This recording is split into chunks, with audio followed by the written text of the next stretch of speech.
If you have a Bible near to you, you might like to turn to the passage again. We're going to take a look at 2 Corinthians chapter 11. For some reason I've gone rather hot just now. It's weird, isn't it? The weather keeps changing, doesn't it? Quite a lot. And thank you for reading for us, Ruth. That was brilliant. 2 Corinthians chapter 11. Paul was being criticised. You wouldn't think that anybody would bother to criticise the Apostle Paul. But he had lots of enemies. He had people who didn't like him. And they criticised him. In fact, some people not only didn't like him, but they would specifically oppose him in the work that he was doing for God. And they would cause all sorts of difficulties and all sorts of problems in the churches. And this letter is written to the church at Corinth, which was part of Greece. And he's been spending quite a lot of chapters really explaining himself, defending himself, explaining his work that he's doing. And today in chapter 11 he still has to continue. There's just another few more passages before we come to the end of this quite large book. Put your hand up if you've ever read this book before. Just a few. Interesting, isn't it? It's a fascinating book. So he's being criticised, and why? Why is he being criticised? Well, first of all, he's being criticised because he's taken no money from them. You think, well, that's a funny thing to be criticised for. What's the matter? Well, you see, there were lots of people in those days, as there are today, that would criticise a minister or a pastor if they didn't take a wage. But Paul wasn't taking a wage because he was proud. He was taking a wage for a special reason. There's a special reason why he wasn't taking a wage. And one of the things that we would... There we are. One of the things that we would understand with the Apostle Paul is a lot of the time he was doing missionary work and he was starting churches. And his enemies, he knew that there would be enemies to the work, and his enemies would always say to Paul, you only ever do this for the money. You only ever do this for the money. Now, that could be a criticism of lots of people today. Lots of people that become very, very wealthy by doing Christian work. So that could be a criticism, couldn't it, today? But Paul said, no, that's not me, because I deliberately don't take anything so that nobody can ever stand up in the future and say, you're only doing it for the money, Paul. So Paul was a person who funded himself completely. Now, occasionally people were kind and would send money. So the church at Philippi, who was in Macedonia, they would send him some money occasionally. They were very poor Christians. And the church at Ephesus also would send money. The church at Thessalonica would send money. I remember talking to my daughter recently. When she was on the sailing ship going around the Mediterranean doing missionary work, she went to Thessalonica. It's now called Thessaloniki. It's a vast city as big as Birmingham on the Mediterranean. Huge cosmopolitan place. But that was one of the little tiny cities that the church there would send a little bit of money to Paul to help him because he very often was starving. We will see that in a minute. But I want to just point something out to you before we start looking at the passage. If you're a Christian, or even if you're not a Christian, you will be criticised. You may have already been criticised. And you may think, well, there's nothing to criticise about me. Well, people will find things. People will find things to criticise you.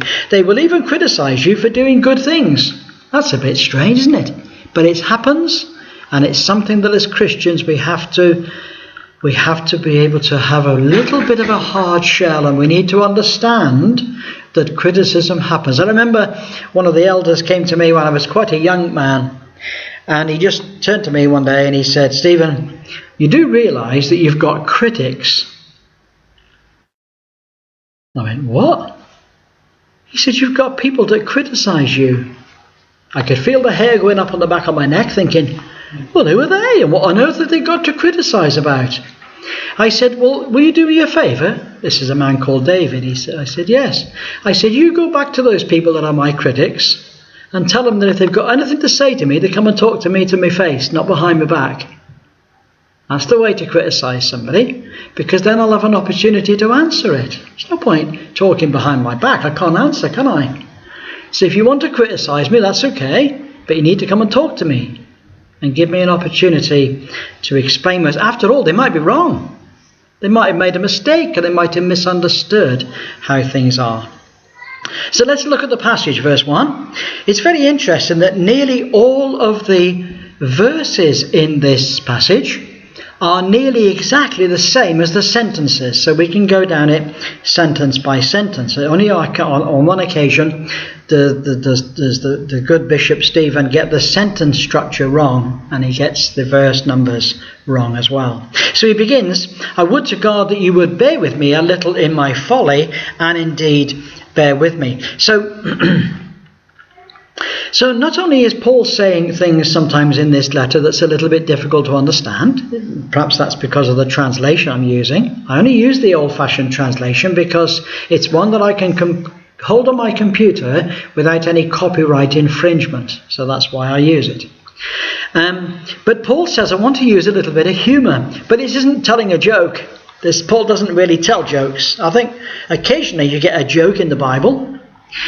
But Paul is saying, I want to say things which are a little bit demeaning. They're a little bit silly. They're a little bit beneath me, but I'm afraid I'm going to have to say a few things that sound rather odd and sound rather strange. He takes his arguments into what he calls a little folly.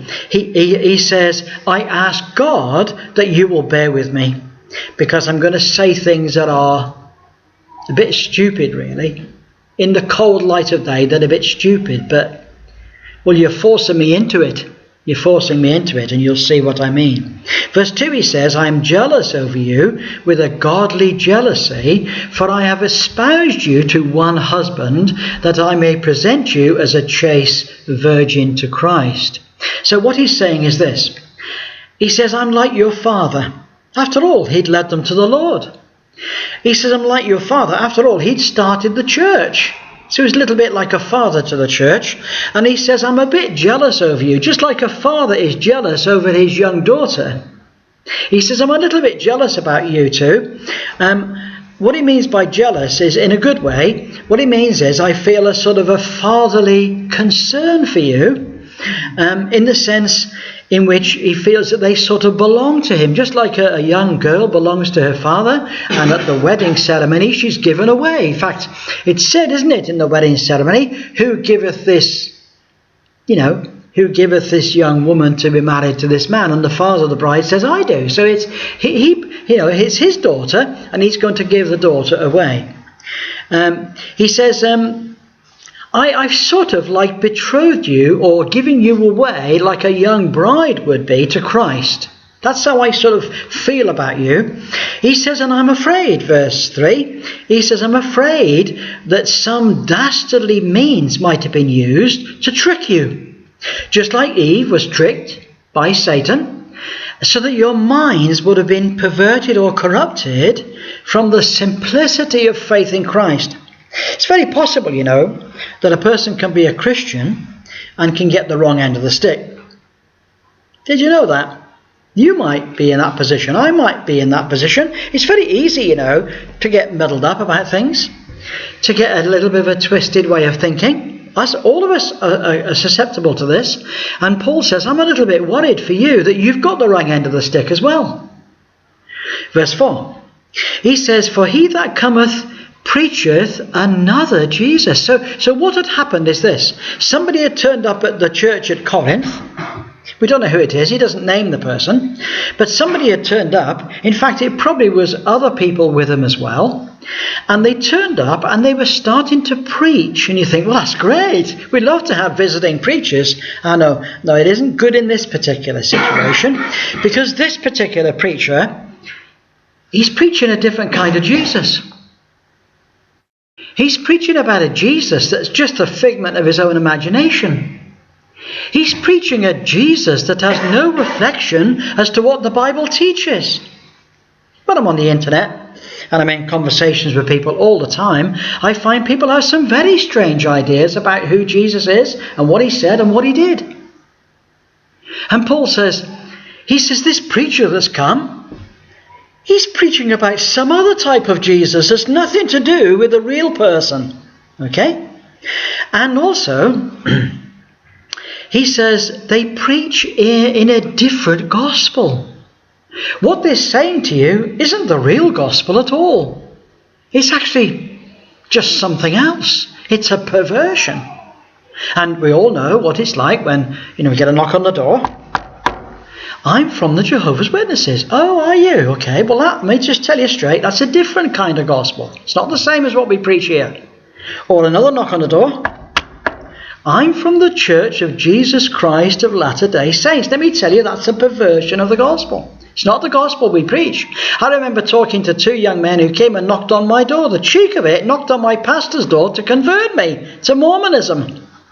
I gave them short thrift. I tell you, I said, what do you think you're doing calling on a church to convert me? And they said, well, we're all Christians together. I said, no, we're not all Christians together. And I can prove it to you. And they said, how are you going to do that? I said, right. Name one Christian church in Telford where they'll let you go and preach. No, there isn't any. I said, okay. So we're not all the same then, are we? I said, can I go to your Mormon tabernacle next Sunday and preach? No, we wouldn't allow that. I said, I thought you just said that we're all the same. We're not all the same, are we? I said, this is not the gospel.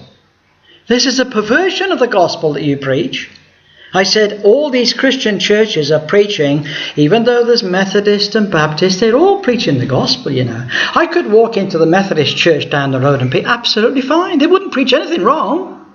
I could walk into the Church of England and be completely happy because they're still preaching the gospel. They're Christian, you see. But when you go into the cults and when you go into the non-Christian churches, then we're talking about a different gospel altogether. And this is what Paul was up against. He says somebody's arrived at Corinth. They're talking about a different Jesus. And they're talking about a different gospel. He says, I'm afraid. I'll tell you what I'm afraid of. I'm afraid that you'll put up with them. That's what I'm afraid of. Do you know what I'm afraid of for this church for the future? And those of you that are parents, what you should be afraid of for your children is that when they hear rubbish talk like that, heresy talk like that they'll put up with it. In fact, these 2 men, the Mormons out in the street, they said, well, we'd like to shake your hand and wish you well. I said, I can't wish you well, nor can I shake your hand. And I said, that's rather rude. I said, no, I'm telling you, in the name of the Lord, go away. We're told in Scripture not to bid them Godspeed, not to have any agreement with heresy. I'm afraid it's time for you to go. Goodbye. Away you go. And off they went with their tails between their legs. We need to be firm. What is it we do believe? What is it that is wrong? And we need to stand up for what's right, and we need to say it clearly. And give no. I remember standing on Pride Hill in Shrewsbury, and there was 2 Mormons came along, and there was a lot of us as preachers there. And they said, oh, it's so wonderful to see you all today. And I said, listen, young man, away with you. This is heresy. Turn from it. Turn to God. This is wrong. This is evil teaching. And you need to stop doing it. And I'm telling you, and all the Christians around me were saying, oh, Stephen, you're being rude. I said, I'm not being rude. I'm being clear. That is a false gospel. It's a false gospel. And we need to just understand where we're standing. St. Paul says, I'm afraid. I'm afraid that you're going to put up with these preachers. I'm afraid that you're going to be polite. I'm afraid that you're going to let them have the pulpit and preach. He said they're not preaching about Jesus at all. They're preaching something different, something completely different. If it was all the same, we'd all be in and out of our churches, wouldn't we? But I'm afraid it's not the same. And then in verse 5, he says this, because you see, these false teachers, they were saying something like this. They were saying, of course, Paul is just a little fella. He's not a very nice man. He's a bit of a slight cripple. And he doesn't talk very eloquently. He gets all his words muddled up. But we're smooth talkers. We've got the suit and the tie, and we've got the car, and we've got all of the flash stuff, and we've got a lot of money. And we're Hebrews, and we're Israelites, and we're proper apostles. Now you can understand what Paul had to contend with. Imagine that. He says, I suppose I'm not a little bit behind the chiefest of apostles. By the way, that's sarcasm in case you didn't recognize it. He says, I suppose I'm not behind them as being super apostles. Verse 6, though I be rude in speech, yet not in knowledge. What he's saying is this. He's saying, I recognize that I'm a very plain speaker. I'm a plain speaker. I don't use flowery words. And he may have had a speech impediment, a lisp, or he might have had something that was a little bit uncomfortable for people to hear. It's very possible he had that. He said, but even though my speaking is not very smooth, he said, I understand what I'm talking about. I am not stupid. That's what he's saying. Our message, he says, has been thoroughly made clear to you by our ministry. After all, think about it. Every single one of them was converted by Paul, and the whole church was established by Paul. Okay? Seems a bit odd that he would have to even say this, doesn't it? But that's what he had to do. Verse 7, he says, have I committed an offence in lowering myself so that you might be lifted up? What Paul did, he deliberately didn't take a wage so that they would not have to support him and they could keep their wealth. He said, have I sinned against the Lord because I preached the gospel to you for free? Is that a sin? Verse 8, he says, I robbed other churches. Now, take a notice of that word robbed. It doesn't mean that he's actually a criminal. But he's using a very strong word there. Robbery is what? Theft? No, it's more than theft, isn't it? Robbery is theft with violence or threats of violence. And he says, look, there were other churches like Philippi, Thessalonica. They were poor too, but they gave me the money I needed to do the work that I'm doing. He said, I feel as if I was robbing them really to help you out. Verse 9. And when I was with you, I was chargeable to no man. Now take that little word wanted. What it means is, when I was with you, I was actually penniless and hungry. That's what he means by want. We don't use the word so much anymore, but when we say that a person is in want, it means that they're either lacking in food or they're lacking in any money to buy any food. He says, when I was with you, I had nothing. But I still didn't send a bill in to the elders of the church. I was chargeable to no man. Okay? And that which was lacking to me, the brethren which came from Macedonia supplied. And in all things I have kept myself from being burdensome to you. And I will continue to do this in the future. Wow. You see, that's amazing. Paul could have easily said, look, I'm an apostle, I'm a preacher, I should be funded by my work. But he said, no, I don't want it from you. I don't want any single person in this church to stand up and say, well, Paul was only ever in it for the money. Nobody will ever say that, because I won't even take 1 penny. Verse 10, as the truth of Christ is in me, no man will stop me of this boasting in the regions of Achaia. So what Paul was saying is this. I'm determined that as far as you, the church at Corinth, you're never going to give me 1 penny. And I'm going to tell all the other churches that that's what the situation is. And they will fund me. And I will work every day to fund myself. Verse 11. Wherefore? Is it because I don't love you that I'm doing this? Oh no, he says, God knows. The Lord knows. He says, the Lord knows how I feel about you. I'm not taking an income from you, not because I don't love you. Far from it. I'm not taking an income from you because I do love you. Isn't it funny how people can get completely the wrong end of the stick? I've met people in my lifetime, I'm sure you know them, in which whatever you say, they get completely the wrong idea every single time. Have you met people like that? It's what I call contrary. Someone who just does the complete opposite, and everything you say is taken completely the wrong way around. If you said it's black, they'd say, oh no, it's white. They're just contrary. They just say the opposite all the time to everything.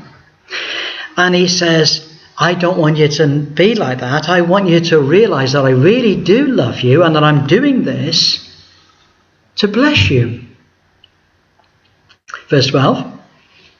He says, and what I do, that will I do, that I may cut off occasion from them who desire an occasion to glory, they may be found even as we are. So let me unravel that. He says, I'm doing this so that those who would oppose me might find no opportunity to accuse me of doing wrong. And those who make no recompense for their ministry and are proud of it will find that the same is true for me. Okay? Verse 13. For such are false apostles.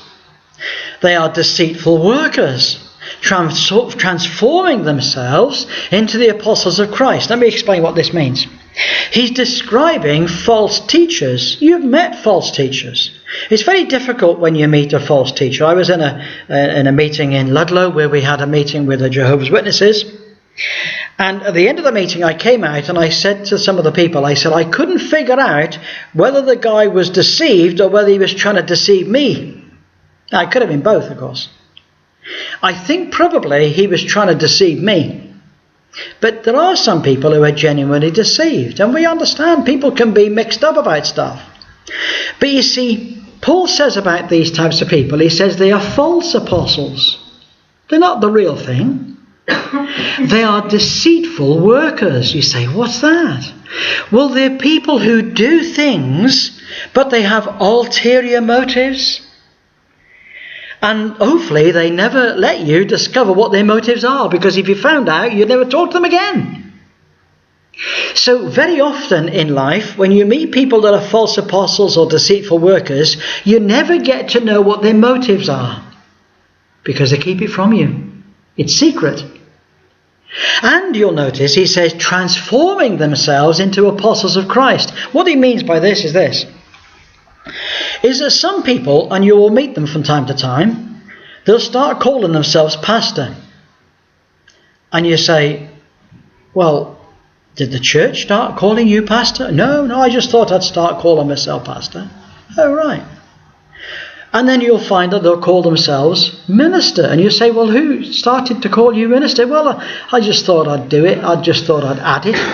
And what these were doing, these people were going around saying, I've got an idea. I'm going to start calling myself apostle.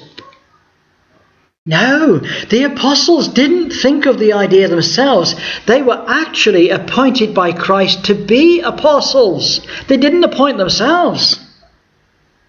If you take me as an example, I'm a pastor. I'm an elder with pastoral responsibilities.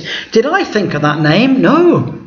It's this church here that ordained me to that service. Of course, I was doing the work beforehand, but that's not the point. The name was given to me by other people. But he says, but these people, they start to transform themselves into apostles of Christ. They have no appointment from the Lord. Where was the Apostle Paul appointed? The Apostle Paul was appointed to be an apostle on the road to Damascus, or at least in the street called Straight, where Ananias came to see him and healed him and told him an apostle of Christ. It wasn't Paul's idea to become an apostle. It was Christ's idea for him to become apostle. Now that's quite a different thing altogether. Verse 14, and no marvel. He says this is not something we should be very surprised about.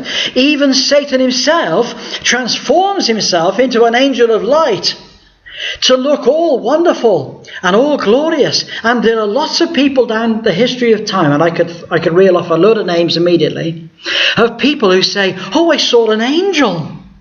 And what did he do? Well, he wanted me to kill myself. I say, well, that's no angel. There's only one person that ever tells people to do things like that.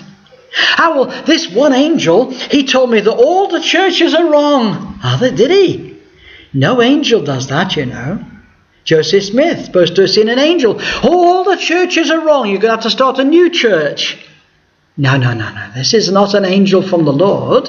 This is Satan himself turning himself into what appears to be an angel of the Lord to wipe away the whole of Christianity. That's what Joseph Smith tried to do. Now you see the point. He says, don't be surprised. Satan himself can make himself metamorphosize into an angel of light, but he's still Satan at heart. Therefore, it's no great thing if these ministers are also transformed into ministers of righteousness, whose end will be according to their works. Now notice the end bit. He says their end will be according to their works. You say, well, what does that mean, Stephen?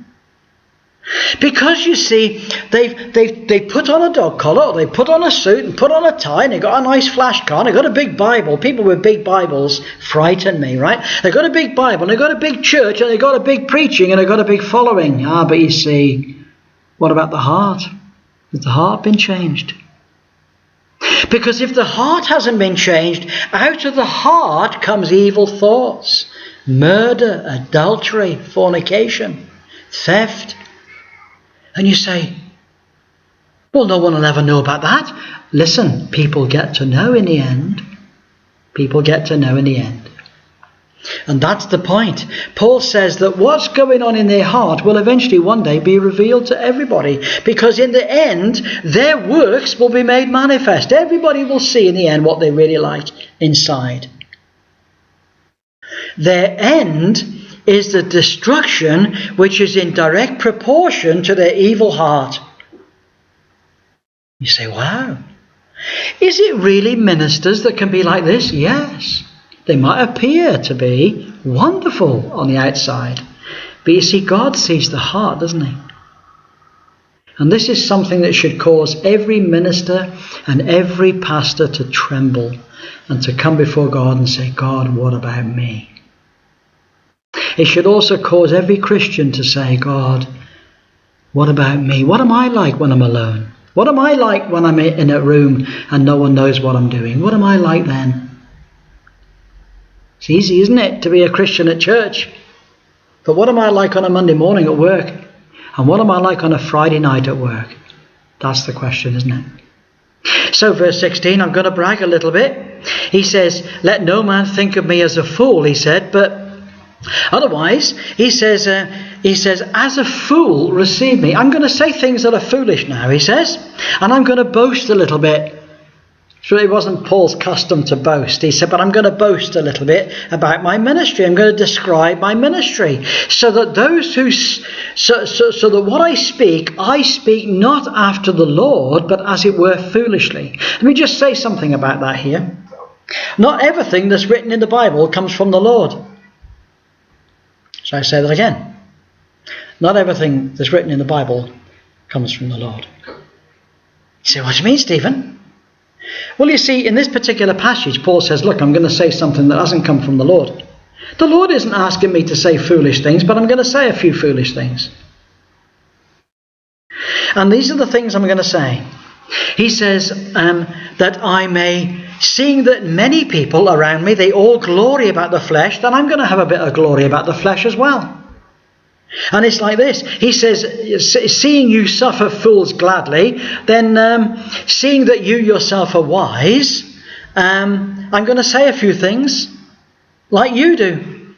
Because all these false teachers, they brag about what they've done. They brag about this. Oh yeah, we've got so many thousands listening to us, and we do this, and we've been here, and we've done that, and done that. He says, right, it's my turn to brag a bit. I'm going to brag a bit now. The Lord hasn't asked me to do this, but I'm going to do it now, and you're going to see now what it's like to really serve God. He says, because you suffer if a man bring you into bondage.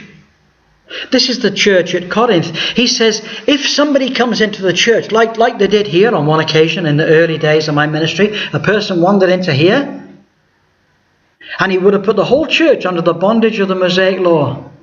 He had to be stopped. That's not what we want at all. He says, if a man comes in and he wants to put you into bondage, he says, and you let him do it. He says, if a man wants to come in and strip your bank accounts of all your money, you let him do it. If a man comes here and takes you in a snare, you're going to let him do it, are you?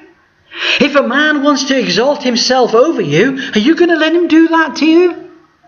If a man smacks you on the face, are you going to let him do that? No.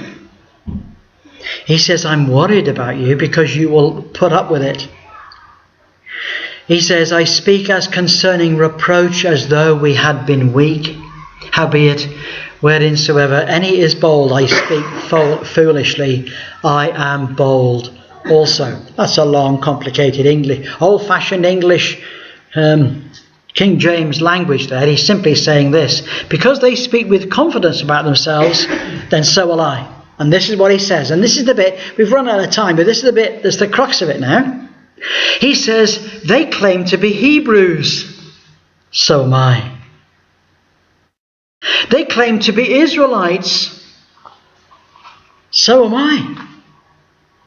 They claim to be of the seed of Abraham. So am I. They're ministers of Christ. I'm speaking like a complete idiot now, he says. He says, I'm much more than just a servant of Christ. Much more. He says, I have worked harder than any of them, in stripes above measure. Now what that means is that there have been a number of times when I've been taken out in the courtyard there and been given a proper thrashing for my preaching. They haven't had that, but I've had it. Okay? In stripes above measure. What that means is there was a restriction as to how many stripes a man could have in terms of common humanity. The law said that a man couldn't have more than 39 stripes. Sorry, couldn't have more than 40 stripes, so they always ever gave somebody 39. He said, but I had more than that. In prisons, more frequent. I've been to prison more than all these super apostles have ever been to prison. In deaths, often. Now, in deaths, often. What on earth does that mean? He says, I've been at the point of execution so many times, and yet I'm still here. He said, these super apostles have never even had an execution levelled against them. I'm going to carry on, verse 24. Verse 24, 25, 26 and 27 is just one sentence. That's typical of Paul. He does very long sentences. And he says this: from the Jews, 5 times I was flogged by the Jews according to the law. 3 times I've been beaten with rods. You see, if you went to the synagogue and they didn't like your preaching, then they took you outside and they gave you a proper thrashing with rods. That was the way. In fact, that was called discipline. In fact, those rods are the secret of the word disciple. A disciple is one who gets a flogging from the master. So all those of you that are disciples, come and see me later, okay? And I'll sort you out. Once, he says, I was stoned to death, and yet I lived. And yet I lived. You see, they threw stones at Paul so many times. Some hit him on the head, knock him unconscious. He falls down. He's bleeding all over the place. And they think, we've killed him, let's go. And then he comes round again and gets up and goes back into the city. These super apostles, they don't know what life is. This is Paul now being silly. He says, 3 times I was shipwrecked. It comes to something when the boat under you gets shipwrecked. He says, and I've had a night and a day floating in the open sea. Imagine that. Cold, isn't it? Mediterranean isn't as cold as the Atlantic, but pretty cold nevertheless. He says, I've been on journeys constantly. I've been at the point of death from the sea. I've been at the point of death from robbers. The roads weren't safe in those days. I've been at the point of death from my countrymen. I've been at the point of danger to my life from heathen.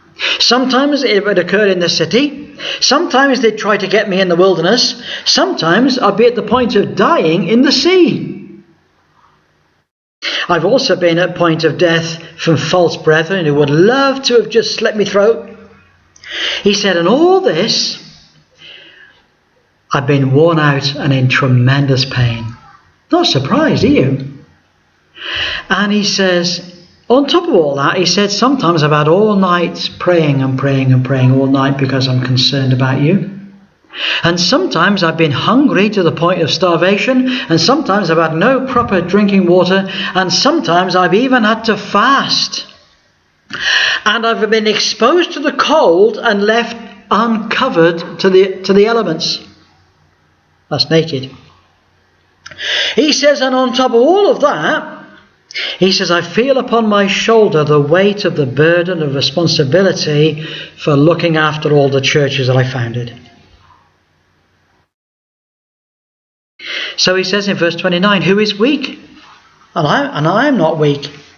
These apostles, they say that they're weak. They don't know what weak is.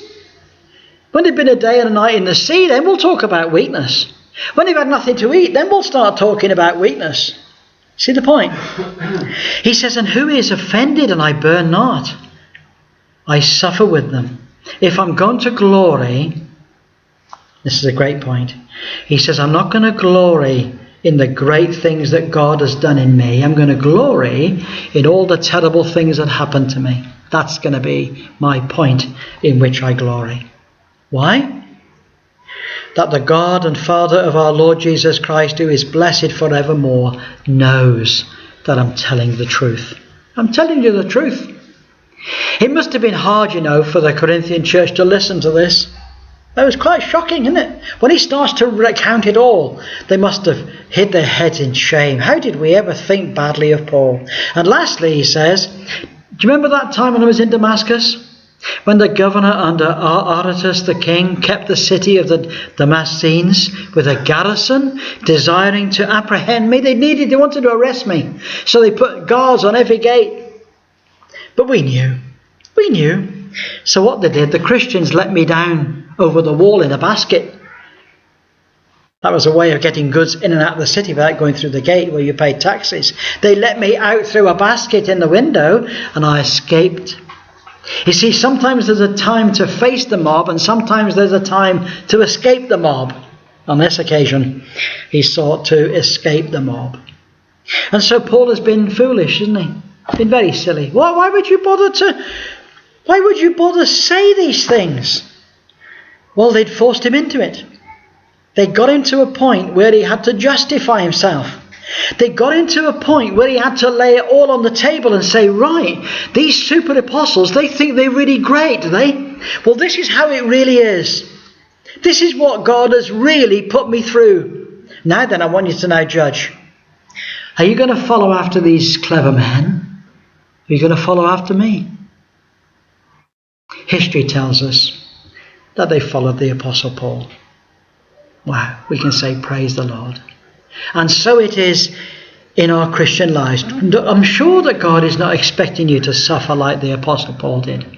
Paul was one of those people who you'd give him a Victoria Cross. You know why? Because when a situation became tough, he'd put himself at the front of the battle. Why? To protect all those Christians behind him. Give me all the trouble. I'll take all the flack. Just let these lot go.